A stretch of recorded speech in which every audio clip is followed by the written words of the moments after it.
My girlfriend was 5 years my junior. She was a student at S University. I covered all her expenses, yet she was getting cozy with a male student she was sponsoring with my money.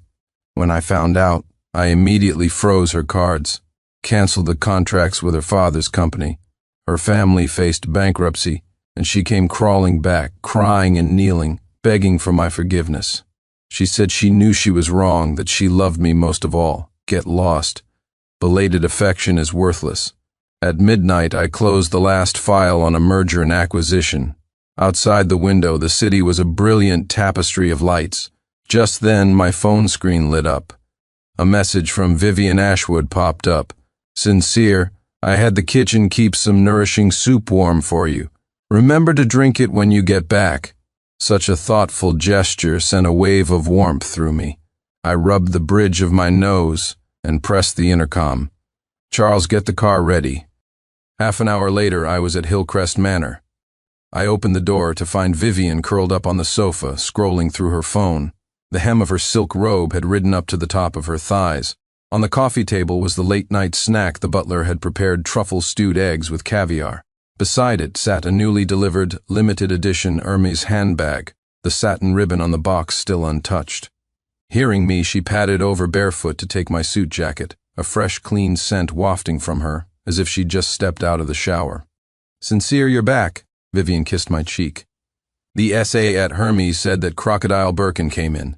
There are only 3 in the world, and I undid my cufflinks as I walked toward the bedroom. If you like it, order it. You're the best, Sincere. She leaned in and kissed my cheek again. Oh, by the way, about that startup project from my underclassman Ethan Miller. I read his business plan, and it's really brilliant. Her eyes lit up, but then she bit her lip as if remembering something. But the deadline for financing is tomorrow, and he's short $50,000 for the security deposit. I stopped in my tracks. This was the 3rd time she had brought up his name this week. Ethan Miller was a scholarship student we were sponsoring. According to her, he was a hard worker with a gambling-addicted father and a hospitalized mother. She tugged at my sleeve, shaking it gently. He's trying so hard, and his family situation is incredibly difficult. His parents are just ordinary people. He gets by entirely on scholarships. $50,000? I pulled my arm away, took the black card from my wallet, and handed it to her. Handle it yourself. $50,000? That's less than the cost of a single gear in my watch, as long as she's happy. As she took the card, her fingertip lightly scratched my palm, a silent, familiar signal. We had rehearsed this routine countless times over the past 5 years, she would ask. I would give, and I'd receive an intimate night as my reward. But tonight, I turned away from her approaching lips. I still have some work to do. You go shower first. Oh, okay, she gave me a hug and skipped happily toward the bathroom. Soon the sound of running water filled the air. I stood before her vanity. Dozens of lipsticks were scattered across the crystal-encrusted surface, each tube bearing a custom gilded logo of her name. Suddenly I noticed a flyer for a university startup competition tucked underneath everything. In the winner's photo, a handsome young man in a cheap suit was smiling shyly at the camera. It was Ethan Miller. What was strange was the lower right corner of the photo, where someone had drawn a small heart in lipstick. I picked up the flyer. The back was printed with the contestant's contact information. Next to a QR code for his social media was a line of elegant handwriting, "Go, Ethan, your big sis." The sound of the shower stopped abruptly. A moment later, Vivian emerged, wrapped in a sheer negligee. She threw her arms around my neck and whispered, "Sincere, the luckiest thing that ever happened to me was meeting you." A long, passionate night began. I rarely visited Vivian's university, but today was an exception. The Hawthorne Group had a partnership program with S University, and as a member of the Board of Trustees, I was invited to attend an entrepreneurial forum at the business school. On stage, a professor in a sharp suit was speaking eloquently, but my gaze was fixed on a figure in the guest section, Vivian. She was wearing a beige suit from Chanel's latest collection, her long hair in soft curls. She held a pen, writing intently in a notebook. Intently! I narrowed my eyes. Leaning forward slightly, I tried to see what she was writing. Her notebook was tilted just enough for me to get a clear view of the dense script. "Ethan, you were amazing at the forum today. Your project is definitely going to be a success. I believe in you. Same place tonight?" A faint smile played on her lips as her fingertips gently caressed the page, as if stroking something precious. My expression remained impassive as I lifted my coffee and took a sip. Bitter. After the forum, I was waiting for my driver at the university gate. Vivian came jogging over, her cheeks flushed and her breathing a little ragged. "Sincere, what are you doing here?" She looked up at me, her eyes filled with surprise, as if she truly had no idea I would be attending. I looked down at her, my eyes landing on her slightly disheveled collar. A very faint lipstick stain, smudged on the pristine white fabric. It was a shade of pinkish orange, the same color she was wearing today. "The forum was interesting," I said flatly. Her eyes lit up, and she immediately linked her arm with mine. "Right? Ethan's project has so much potential." Even the dean was nodding when he gave his speech today. Her tone was filled with undisguised pride, as if showing off a prized pet she'd raised herself. I gently withdrew my arm, pulled a cigarette case from my inner jacket pocket, and slowly tapped one out. "Sincere?" she asked, looking at me with a hint of confusion. I didn't answer. I just lit the cigarette, took a deep drag, and let the smoke curl in my lungs before exhaling slowly. "Vivian," I began, my voice low, "have you been a bit too concerned with this underclassman lately?" Her expression froze for a second, then she smiled even more sweetly. "Of course not. I just think he's very talented and wanted to help him out." "Help him?" I scoffed, flicking the ash from my cigarette. "With my money?" Her smile finally faltered. In the distance, a red sports car was slowly approaching the Porsche 911 I'd bought her. The window rolled down, and in the driver's seat a handsome young man was looking our way. Ethan Miller. The color drained from Vivian's face. I crushed the cigarette, my gaze sweeping between her and Ethan before finally settling on her trembling fingertips. "Vivian," I asked softly, "tonight, are you taking my car home or his?" I had the driver take Vivian home first. She sat in the passenger seat, her fingers clenched tightly around the seatbelt, glancing at me from time to time as if she wanted to speak but didn't dare. I kept my head down, scrolling through financial reports on my tablet, my expression calm, as if the confrontation at the university gate had never happened. But some things, once torn open, can never be pretended away. The car stopped in front of Hillcrest Manor, and Vivian finally broke the silence.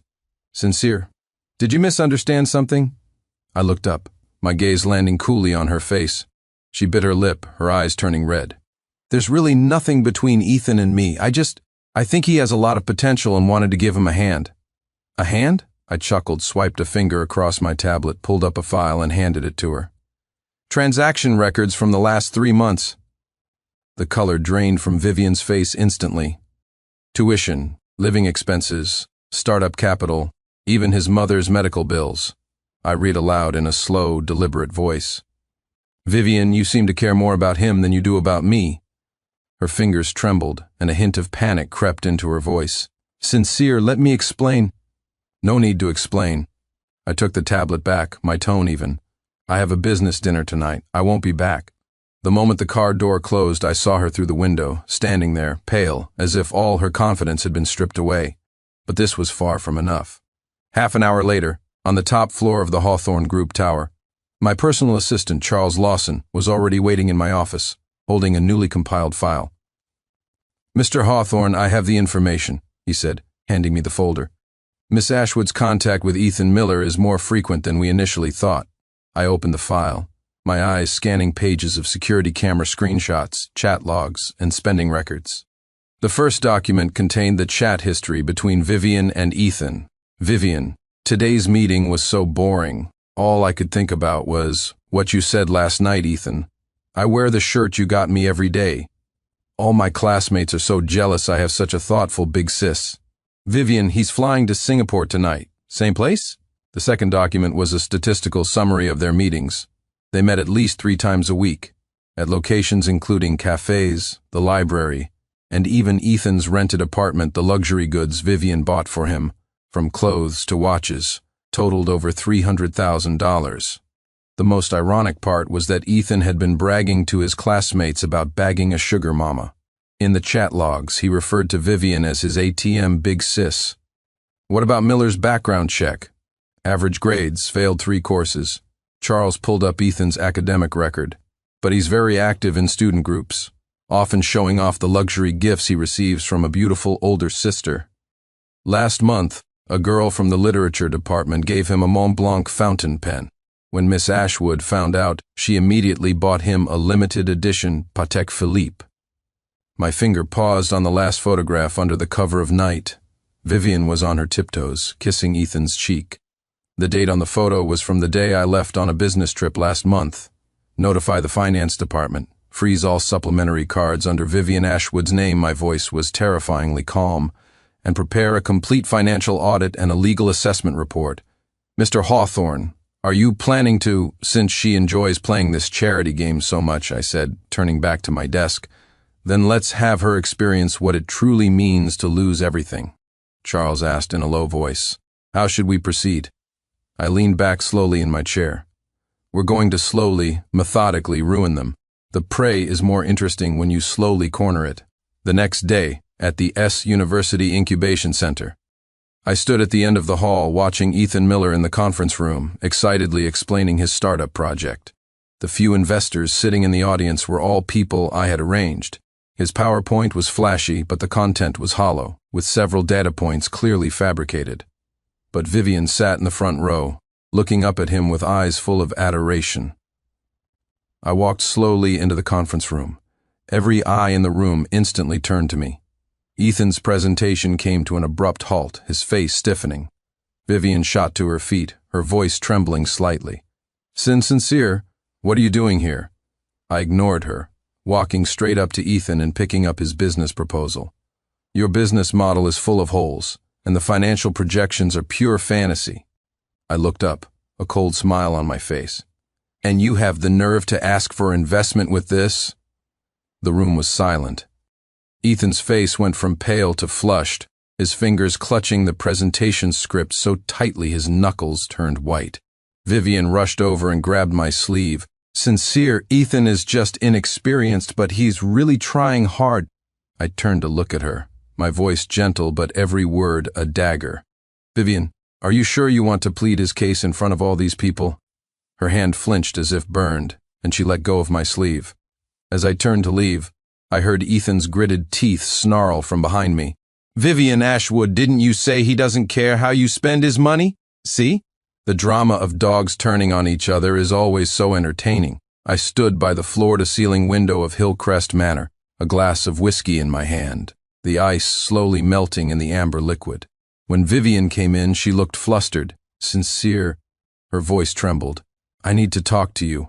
I didn't turn around, just gazed at the bustling city lights outside. About what?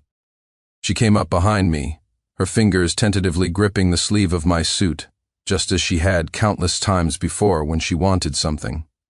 I know you're angry, but there's really nothing between Ethan and me. He's just an underclassman. An underclassman?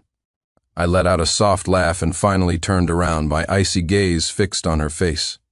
An underclassman worth over $300,000, an underclassman worth visiting at his apartment late at night? An underclassman worth. I pulled my phone from my pocket and opened the photo from the investigation. In the picture, Vivian was on her tiptoes, kissing Ethan on the lips. The color drained from her face. Her fingers went limp, releasing my sleeve, and she stumbled back a few steps. Sincere, let me explain. Her voice was already laced with tears. Explain what? I put my phone away, my tone terrifyingly calm. Explain how you used my money to keep another man? Or explain how you told me I love you most, Sincere, while sleeping with him? Her pupils constricted, as if she never expected me to be so blunt. No, Sincere, Vivian said desperately. I swear I never slept with him. And this, she pointed at the photo. I wasn't thinking straight that day. I'd had a little to drink. But it was just one kiss. She sobbed. I regretted it immediately. Apart from that one time, nothing else happened. You're so powerful you can check. There was really nothing else between us. I was wrong. I just got used to the flattery and the attention. I've always loved you, and I feel terrible about this. The investigation had, in fact, found no evidence that she had slept with Ethan. But so what? Is emotional betrayal not still betrayal? I advanced on her slowly until her back was against the cold wall, with nowhere to retreat. Vivian Ashwood. I leaned in, my voice a cold whisper by her ear. Do you know what I hate most? She trembled, too scared to answer. Betrayal. I didn't. Sincere, you can check. Emotional betrayal is still betrayal, I roared. Vivian froze, choking on her sobs. I straightened up and pulled a document from my inner jacket pocket, one I had prepared earlier, and held it in front of her. Asset freeze declaration. As of today, all bank cards, credit cards, and membership accounts in your name are frozen, I stated methodically. That engagement ring on your finger was my mother's family heirloom. Now give it back to me. Her tears finally fell, her hand flying to cover the ring as she shook her head desperately. Sincere, I know I was wrong. Please give me another chance. A chance? I sneered. I've given you far too many.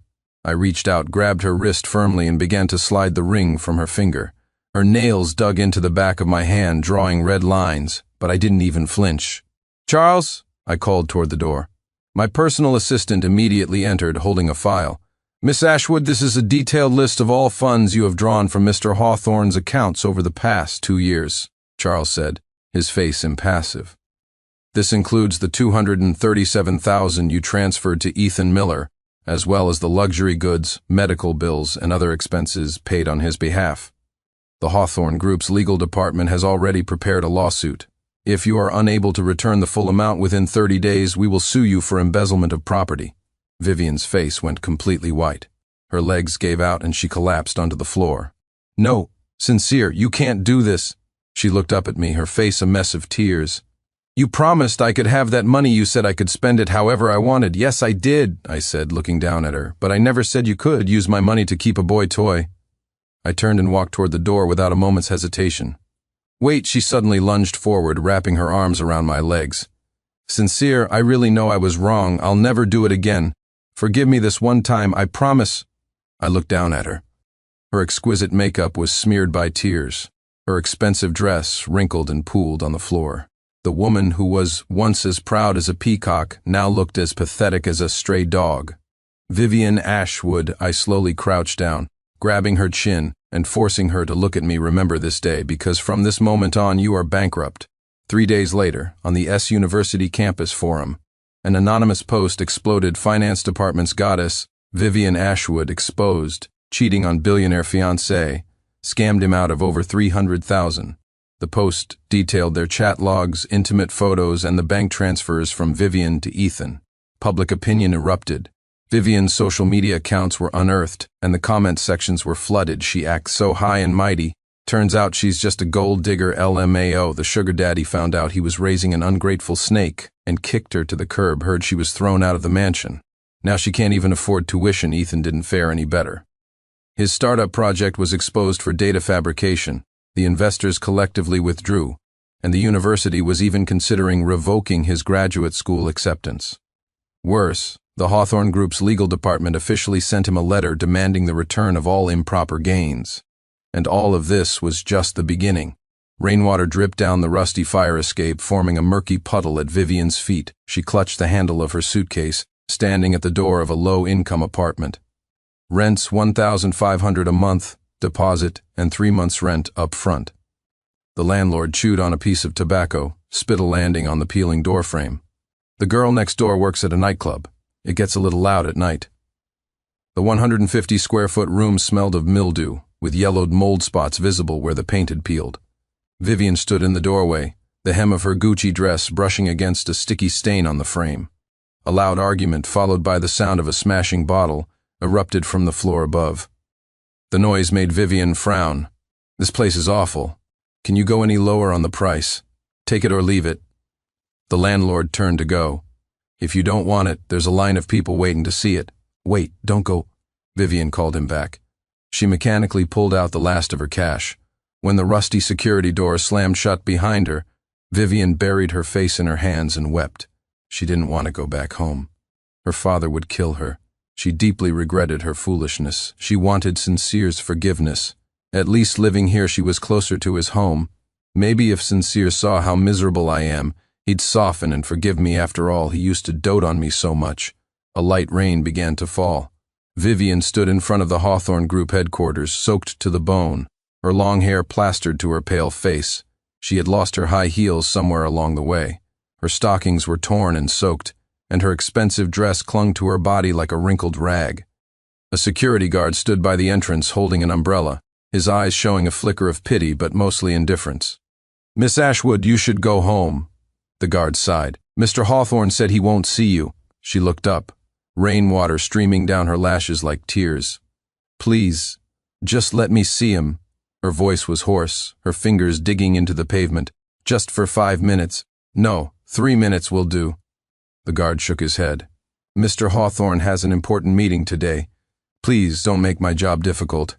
Inside the building's glass doors, a few employees were stealing glances and whispering. Is that Vivian Ashwood? Wasn't she so glamorous before? Serves her right using Mr. Hawthorne's money to keep a boy toy. Now that she's been dumped, she's back playing the victim. I heard they even took back her apartment. She's living in a slum now. Vivian heard their piercing comments and wished the ground would swallow her whole. She had never been so humiliated. And she had never realized so clearly what she had lost. Flashback. 3 days ago when she was kicked out of Hillcrest Manor, she only had time to grab a handbag. All her cards were frozen. She couldn't even afford a taxi. She stood on the roadside trying to contact the besties who had once fawned over her, only to receive cold replies. Vivian, it's not that I don't want to help, but Mr. Hawthorne has made it clear. Anyone who helps you is going against him. Are you insane? You cross Sincere Hawthorne for some poor student? What's the point of coming to me now?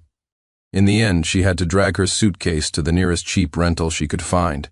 The room was small and damp. The bedsheets had suspicious stains, and the bathroom faucet dripped endlessly.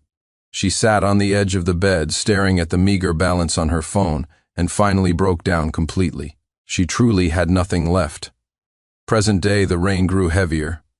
Vivian's legs were numb, but she stood there stubbornly, as if it were her last hope.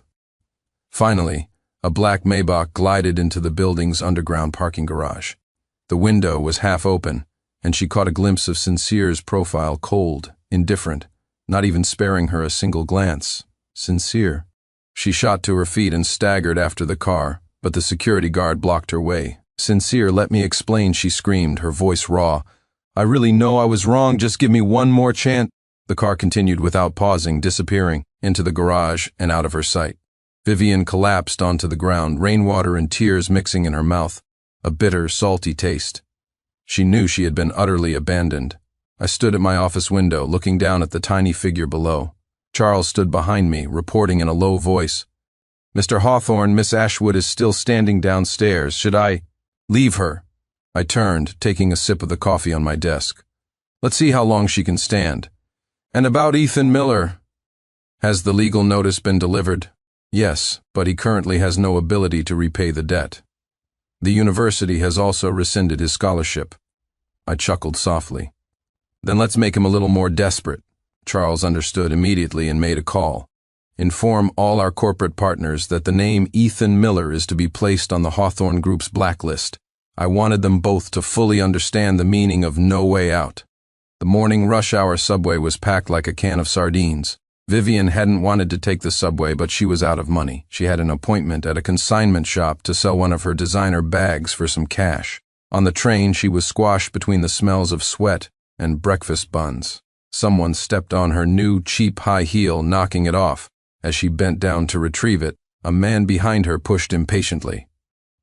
What's the hold up? The screen in the car was playing financial news. A glimpse of Sincere Hawthorne's profile flashed across it. She subconsciously touched her neck where a 7-figure diamond necklace used to sit. Now there was only a faint tan line. This is from the new collection, 5,800. The sales associate at the Dior boutique gently pushed away Vivian's hand as she tried to touch a dress. Would Miss Ashwood like to try it on? Her eyes scanned the pilled cuffs of Vivian's sweater. I'm not here to buy, Vivian said awkwardly. I have an appointment for second-hand consignment. Oh, I see, the associate pointed. The buyback counter is over there.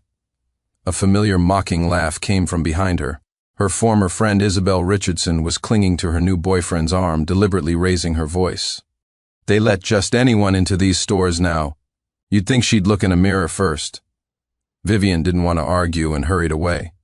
Isabel said to the new intern, That's the one who got dumped by Mr. Hawthorne.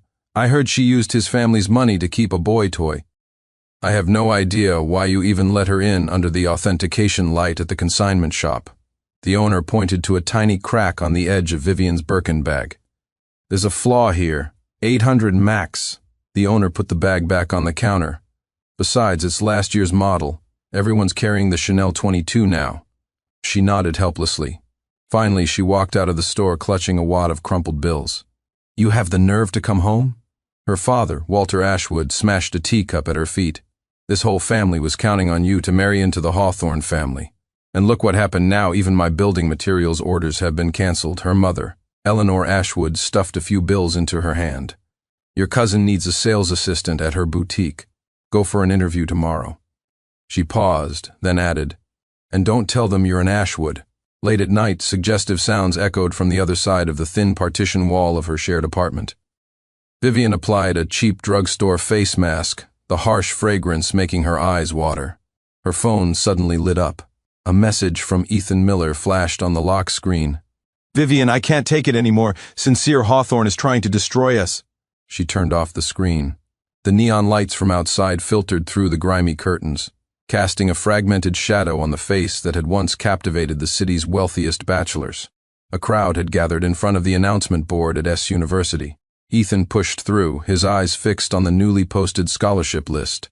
National scholarship, his name wasn't on it. How is this possible? He muttered, his fists clenched so tight they turned white. Students around him whispered, occasionally glancing his way with undisguised contempt. Did you hear? His startup project was all fake data. All the investors pulled out. Serves him right you don't leech off Sincere Hawthorne's girl and get away with it. Wow, a debt of over $100,000. He'll be paying that off for the rest of his life, right? Ethan spun around abruptly, shoving his way out of the crowd. In the dean's office, his academic advisor pushed a letter across the desk. Your graduate school acceptance has been revoked, the advisor said coolly. You failed the comprehensive evaluation. Ethan's throat tightened. Why? My grades were good enough. The advisor gave him a meaningful look. Character issues. We received an anonymous tip. He understood instantly Sincere Hawthorne's name didn't even need to be mentioned to destroy his entire future. In his shared apartment, the smell of mildew and instant noodles hung in the air. Ethan stared at his computer screen, the email in his inbox stinging his eyes. Dear Mr. Miller, we regret to inform you that the internship offer we extended has been rescinded due to strategic adjustments within the company. It was the only offer he'd received after sending out 27 resumes. And now, it was gone. He grabbed his phone and frantically dialed Vivian's number. No answer. 3 days later, a legal notice stamped with the red seal of the Hawthorne Group's legal department was delivered to him. Demand for repayment of improper gains, a total of $327,000. Ethan's hands began to shake. He could never earn that much money in his entire life. Late that night, Ethan cornered Vivian outside her apartment building. She looked even more haggard than the last time they'd met. Her once perfect makeup was gone, and her clothes were obviously cheap. Where's the money? Ethan grabbed her wrist, his voice raw. Hawthorne is demanding over $300,000 from me. Are you trying to get me killed? Vivian yanked her arm away, her eyes filled with disgust. Get lost, I can barely survive myself. If you hadn't seduced me, giving me money, would I be in this mess? Ethan's face was twisted with rage. Go beg Sincere Hawthorne, you slept with him for years, didn't you? A sharp slap landed across his face. You ruined me, Vivian screamed hysterically. You were the one who wanted all the luxury crap. You were the one who said all those disgusting things. Don't you dare play the victim. Now Ethan wiped a smear of blood from his lip and suddenly laughed. Vivian Ashwood, you think you're so clean? Who was the one sending me late-night texts? Who said Sincere Hawthorne didn't understand you? He took a step closer. If I'm going down, you're coming with me at the consignment shop. The owner examined the watch Ethan had brought in. A Patek Philippe? This has to be fake, the owner sneered. I'll give you $300 for it. This watch is worth over $200,000, Ethan yelled, losing control. Take it or leave it. The owner tossed the watch back. The Hawthorne Group put the word out. Who would dare buy anything from you? Ethan froze, a cold dread washing over him. Late that night, in his tiny, shared room, Ethan sat on his bed, staring at the business plan taped to the wall, what was once his dream. Now, it was covered in black holes from cigarette burns. His phone screen lit up with a text from an unknown number, Mr. Miller. regarding the reimbursement for your mother's surgery. An audit has revealed evidence of insurance fraud. The case has been turned over to the authorities." His hand began to tremble violently. With a final desperate cry, he hurled the phone against the wall. "Hawthorne?" He stared at the shattered screen on the floor, his expression shifting from despair to madness. "You really want to push me to the edge, don't you?" Starbucks, morning rush hour. There were coffee stains under Vivian's fingernails, and the cuffs of her cheap uniform were yellowed with milk stains. A burn mark scarred her wrist, a souvenir from spilling a hot Americano last week. Venti caramel macchiato. A man in a business suit tapped impatiently on the counter. "Can you hurry it up? I'm in a rush." "Right away, sir," she mumbled, keeping her head down. The espresso machine roared to life, steam hitting her red, swollen hands. The pain brought tears to her eyes. She mechanically sealed the cup.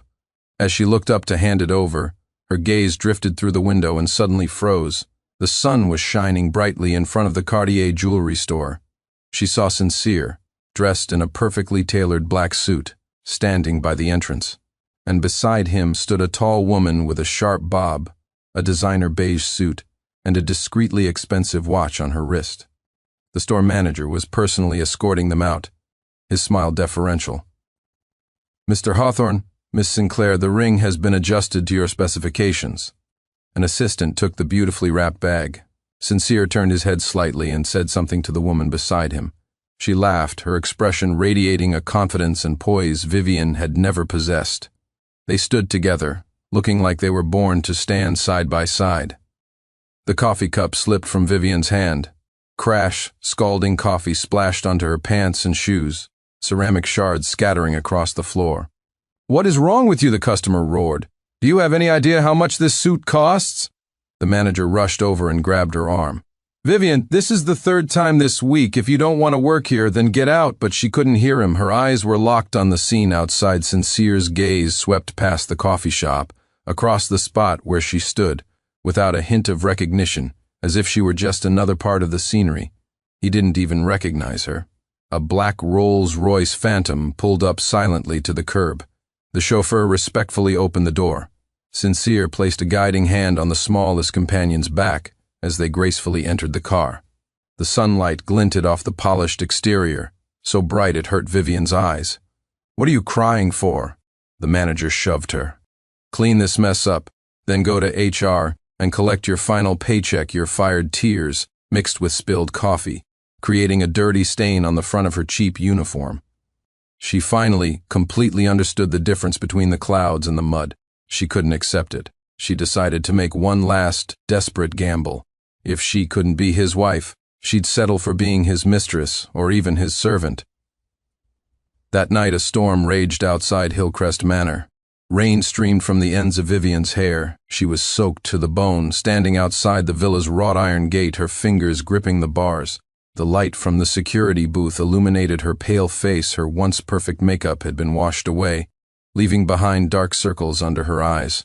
Her lips were purple from the cold. "Sincere, Sincere," she called out his name, her voice raw. I stood at the second-floor study window, coldly observing her pathetic state, like a stray cat caught in the rain, pitiful and pathetic. Charles walked over with an umbrella and asked in a low voice, "Mr. Hawthorne, should I have her removed?" I was silent for a moment, then turned and went downstairs. The moment the main gate opened, Vivian's eyes lit up. She stumbled inside, trembling as if grasping her last lifeline. "Sincere," she knelt on the ground, looking up at me, tears and rain streaming down her face. "I was wrong. I really know I was wrong." I looked down at her, not offering a hand, not saying a word. She shuffled forward on her knees and grabbed my pant leg, her voice choked with sobs. "I shouldn't have lied to you. I shouldn't have seen Ethan. But I swear, I never loved him. I've always loved you." Her hands clutched my trousers as if trying to rip her heart out to show me. "I don't need money or jewelry. I don't need anything. I just want to come back to you, to love you properly." Her hot tears fell onto my shoes. "Please, just give me one more chance." I slowly crouched down, grabbing her chin and forcing her to look up. My reflection stared back from her pupils, cold, calm, without a ripple of emotion. "Vivian," I let out a soft laugh. "Is it really me you love?" Her breath caught. "You love the power of the Hawthorne Group, the title of Mrs. Hawthorne, the life of extravagant spending. My fingers tightened slightly. If I were the one going bankrupt today, would you still be kneeling here telling me you don't need anything? The color drained from her face. I would. Do you even believe the words coming out of your mouth? I let go and stood up, looking down at her. You can't even fool yourself. Sincere, please take me back. Even if I can't be your wife, I can be your mistress, your maid. I just want to be with you. I don't care about anything else. I can't live without you. Unfortunately for you, I can live very well without you. Get out, I said coldly, turning to leave. Don't make me say it again. She collapsed on the floor as if her soul had been ripped from her body. Rainwater dripped from her hair, forming a murky puddle on the marble floor. After a long time, she finally staggered to her feet and walked back out the gate. The storm continued to pour, her figure blurred in the rain, eventually disappearing into the darkness, as if she had never been there at all. Hawthorne Group Tower. Top floor office. Beyond the floor-to-ceiling windows, the city's lights began to flicker on as dusk settled. I stood by the window, a freshly poured glass of whiskey in hand, the ice slowly melting in the amber liquid. Charles knocked and entered, holding a few documents. Mr. Hawthorne, the situation with Ethan Miller has been resolved, he said, placing the files on my desk. The university expelled him for academic misconduct. Debt collection is underway, but he has no assets to his name, so it's unlikely he'll be able to repay it anytime soon. I glanced at the file. It contained a photo of Ethan leaving the university. His once handsome face was now gaunt, his figure slumped and pathetic as he dragged his suitcase away. What about his mother's medical bills? It was verified. Certain procedures were indeed deemed excessive treatment. Charles adjusted his glasses. The hospital has refunded $150,000. The rest will be recovered in installments. I nodded, my gaze falling on another newspaper, a financial daily. Ashwood Building Materials capital chain snaps, multiple projects halted. The accompanying photo showed Vivian's father standing in front of an empty factory, his hair now mostly gray. The Ashwood family won't last the quarter, Charles stated calmly. The banks have already rejected their loan applications. I didn't say anything, just turned the page.